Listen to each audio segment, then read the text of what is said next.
Hello दोस्तों। मेरा नाम प्रतीक है और आज मैं आपको एकलव्य की कथा सुनाना चाहता हूँ। द्रोणाचार्य को गुरु दक्षिणा में अंगूठा देने वाले एकलव्य की ये कथा। एकलव्य ने निषाद बिलों की एक सेना बनाई और अपने ही राज्य पर श्रोगवेर का विस्तार किया था। और एकलव्य अंगूठे के बिना ही धनुष विद्या में हो गया था निपुण। और दक्ष या उसके पुत्र केतमान के कौरवों की ओर से किया युद्ध। महाभारत में द्रोणाचार्य अर्जुन को धनुर्विद्या में सर्वश्रेष्ठ बनाना चाहते थे और इस वजह से गुरु द्रोणा ने एकलव्य को ज्ञान देने से मना कर दिया था। इसके बाद एकलव्य ने द्रोणाचार्य की मूर्ति बनाई और उस मूर्ति को गुरु माना कर धनुर्विद्या का अभ्यास करने लगा। और लगातार अभ्यास करने से वह भी धनुर्विद्या सीख गया था। एक दिन पांडव और कौरव राजकुमार गुरु द्रोण के साथ शिकार के लिए पहुंचे और राजकुमारों को एक कुत्ता मिला जो एकलव्य के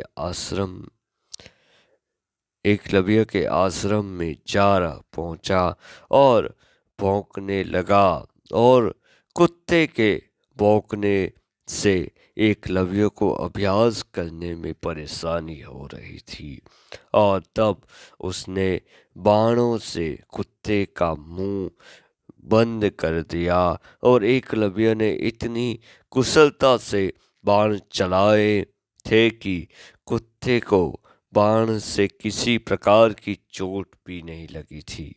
और जब कुत्ता को गुरु द्रोण ने देखा तो वे धनुर्विद्या का ये कौशल्य देखकर दंग रह गए और तब बाण चलाने वाले की खोज करते हुए वे एकलव्य के पास पहुंच गए। और गुरु द्रोण को लगा कि एकलव्य अर्जुन से श्रेष्ठ बन सकता है और तब उन्होंने गुरु दक्षिणा में उसका अंगूठा मांग लिया था। और एकलव्य ने अपने अंगूठा काट कर गुरु को दे भी दिया था।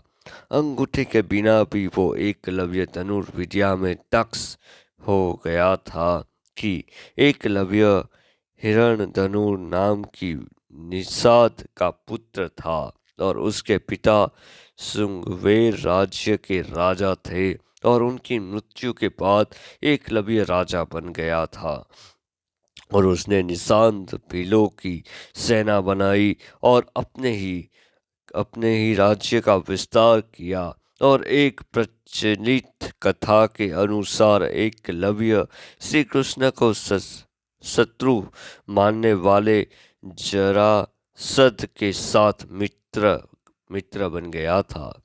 जरासंध की सेना की तरफ से उसने मथुरा पर आक्रमण किया था और एकलव्य ने यादव सेना के अधिक अधिक युधिष्ठिर को मार दिया था। श्री कृष्ण जानते थे कि अगर एकलव्य को नहीं मारा गया तो यह महाभारत युद्ध में वह कौरवों की ओर से लड़ेगा और पांडवों की परेशानियां बढ़ा सकता है। और श्री कृष्ण ने के और एकलव्य के बीच युद्ध हुआ और जिसमें एकलव्य मारा गया।